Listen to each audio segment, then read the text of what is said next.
வணக்கம் நண்பர்களே. இன்றைக்கி காலை உணவு பார்த்தீங்கன்னா கொய்யாப்பழம் வச்சுருக்கோம், ஸ்டார் ஃப்ரூட் வச்சுருக்கோம். இது பார்த்திங்கன்னா ரிப்பீட் ஆகிட்டே இருக்குது. ஏன்னா இன்றைக்கி வெள்ளரிக்காய் இதெல்லாம் கிடைக்க மாட்டேங்குது. பழம் மாம்பழம் தான் இருக்குது. அதனால் கொய்யாக்காய் ரெகுலராகவே பண்ணிகிட்ருக்கோம். அடுத்து இது முளைக்கட்டின பச்சைப்பயிறு வேக வச்சு வச்சுருக்கோம். நேற்று நைட்டு பச்சையாக சாப்பிட்டோம். முளைக்கட்டின பச்சைப்பயிரை பச்சையாக சாப்பிட்டோம். இன்றைக்கி காலையில் வேக வச்சு வச்சுருக்கோம். அடுத்து இது சுண்டைக்காய் பொரியல் பண்ணியிருக்கோம். அடுத்து ஒரு பாயில்ட் எக் வச்சுருக்கோம்.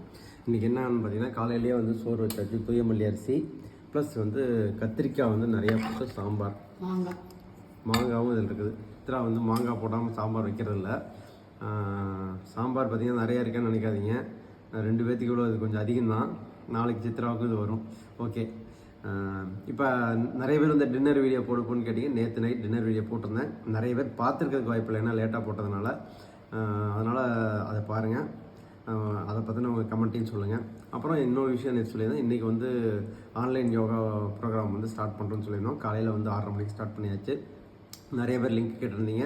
எத்தனை பேர் ஜாயின் பண்ணிங்கன்னு தெரியல, என்னால் பார்க்க முடியல. ஏன்னா நானே தான் ப்ராக்டிஸும் கொடுக்கறனால என்னால் அதை உள்ளே போய் ஃபாலோ பண்ண முடியல. அதுக்கப்புறம் ஏதாவது டவுட்ஸ் இருந்தால் கேளுன்னு சொல்லியிருந்தேன். யாரும் கேள்வி கேட்கல. இன்றைக்கி முதல் நாளுங்கிறனால கேட்கலையானுங்கிறது தெரியல. எத்தனை பேர் வந்தாங்கிறத நான் சரியாக ஃபாலோ பண்ண முடியல. ஸோ அதனால் இது கண்டினியூஸாக 365 டேஸ் ப்ரோக்ராம் பண்ணியிருக்கோம். இந்த வருஷம் முழுதாக ப்ரோக்ராம் பண்ணியிருக்கோம். நடுவில் 1 நாள் 2 நாள் விட்டு போகிறதுக்கான வாய்ப்புகள் இருக்குது. ஸோ அதனால் அதை பயன்படுத்திக்கங்க. மற்றபடி இந்த உணவு முறைகளை எடுக்கிறதுக்கு முயற்சி பண்ணுங்கள். ஓகே.